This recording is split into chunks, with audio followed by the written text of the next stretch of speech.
Assalamualaikum. Waalaikumsalam. Good day, everyone. Welcome to our talk show, Beyond the Borders, One Heart. I'm your host, April. And I'm Clarence Mabesa. And I'm Joseph.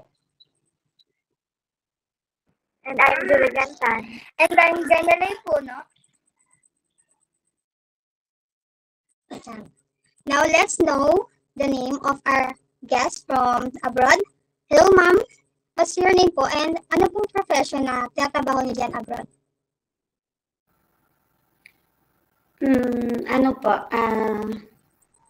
Kasambahay po ako. Okay po. Your name po, ma'am, is? Memi Ignacio.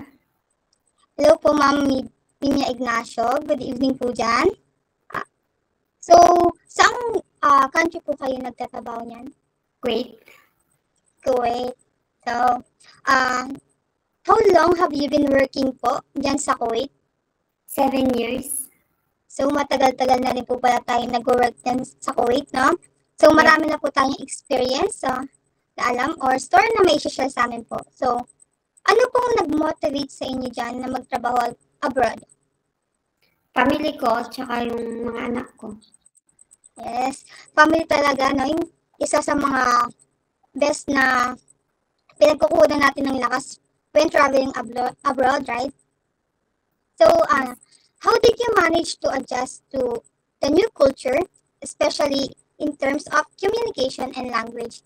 Nahihirapan po ba kayo nung una? Oo, nung una, nahihirapan. Unang-una sa oras kasi ang oras sa Pilipinas, 5 hours ang ahead dito sa Kuwait. Tapos, sumunod sa pagkain.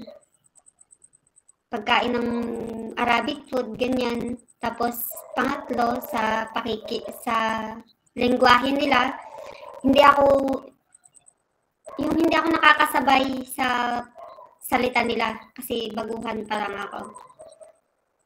So, at least po talaga, no? Until now po, no? At least alam niyo na kahit pa paano. So, magandang ano na po niyan.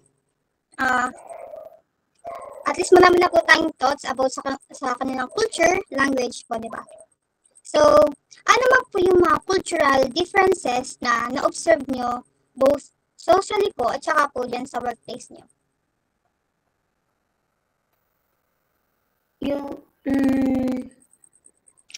Ulit yung tanong.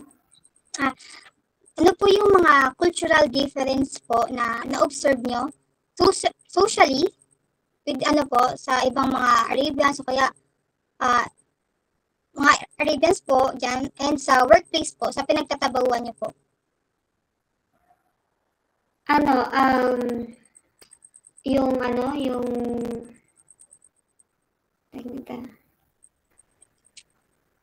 Yung pagkakaiba po ng kultura. Kultura, yung na-observe nyo? Ang na-obserbahan ko, yung sample, yung pananamit, bawal manamit ng nakikita yung shape, yung katawan, ganyan. Tapos yung, pati sa mga lalaki, yung nakadisdasya, ganyan. Tapos yung mga among babae, nakahijab, lahat, balot-balot, lahat ganyan. Tapos, yun, yung naano ko dito. Tapos, yung, sa pananalita naman, kunwari, sa pananalita, yung sa Arabic, kunwari, yung pag-utusan ka, ganyan, mahirap na, lalo pag di ka natuto. Pero ngayon, natuto na ako. Sa katagalan ko, natuto na ako. Nakakasabay na rin ako sa oras, ganyan. Tapos, sa pagkain, marunong na rin akong magluto sa pagkain nila, yung mga biryani, ganyan, mga mutchubos. Tapos sa mga gahwa, ganyan, sa kape. Gahwa kasi sa Arabic yung kape. Yan. Sa katagalan ko dito, natuto na. Oh. So, ano naman po yung mga do's and don'ts na ang tawag dito, do's and don'ts na i-share nyo po sa mga gustong magtrabaho dyan abroad. Dyan po, specifically sa Kuwait. Yung dapat kong i-share? Yung mga Yes po, na nag-plan mga dapat mong gawin at hindi po dapat na gawin dyan sa Kuwait. yung mga nagbabalak or nagpaplanong mag-abroad, kailangan alamin kung ano yung mga bawal, ganyan. For example, yung pakikipagrelasyon sa amo, ganyan, bawal yun.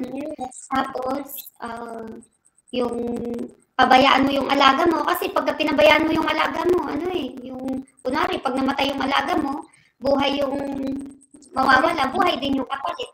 Yun kasi yung nanoan ko sa Kuwait. So that po pala, no, maging cautious tayo sa mga ginagawa natin kasi po, no, tawag dito, binabantayan po talaga tayo. So ano naman po yung mga advice or tips po na maibibigay nyo sa mga aspiring professional na gustong magtrabaho sa ibang bansa po?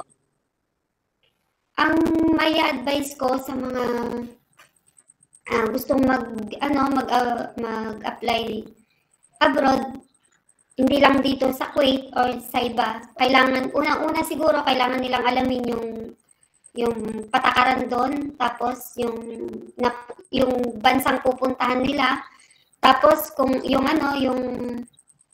kailangan din nilang unang-unang pag-aralan nila yung salita doon para pagka inutusan sila or makikipag-usap sila doon, may maisasagot sila or makakasagot sila sa mga tanong doon sa bansang pupuntahan nila. At yung pangatlo, kailangan wag walain yung kailangan may contact pa rin sa family mo para hindi ka ma-homesick, ganyan. Yun yung number one na kailangan. Yung mga nagpaplanong mag-apply overseas.